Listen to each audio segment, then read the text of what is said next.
Sur le test, il y a eu 2 lignes assez vite. Puis même si je savais déjà, dans le fond, le cœur m'a quand même un petit peu rebondi. C'était pas la COVID.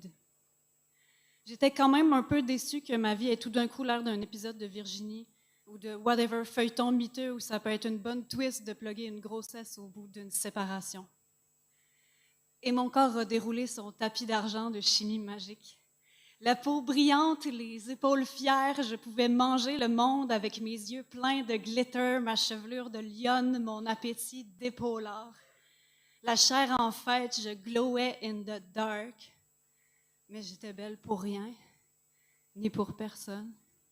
J'avais envie de disparaître dans ma tristesse, puis c'est bien juste mon corps qui me portait.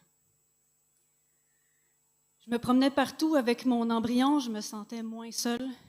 Je le traînais avec moi comme un beau foulard emprunté, pas à moi, mais quand même vraiment beau pour un temps.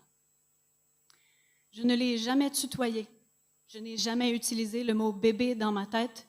Je n'ai pas essayé de visualiser son visage ou de l'imaginer au bras de mes enfants vivants qui sont si beaux. Il fallait éviter les clichés douloureux parce que celui-là allait partir avant d'arriver, un peu comme un bon ami de choqueux qu'on sait déjà dans le fond qu'il ne faut pas l'attendre pour souper. J'ai marché sur le chemin de l'avortement en serrant fort la main des sorcières.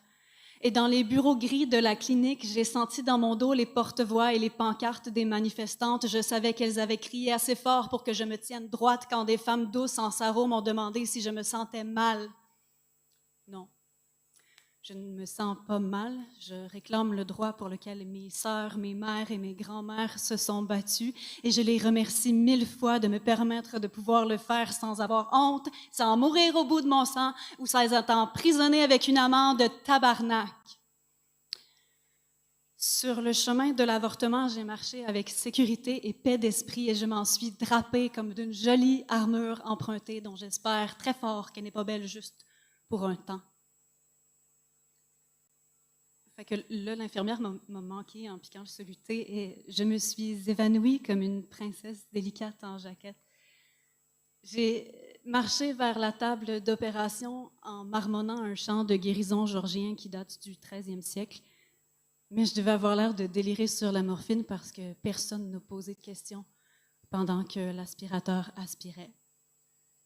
Et après, je suis retournée chez moi, sans glitter dans les yeux.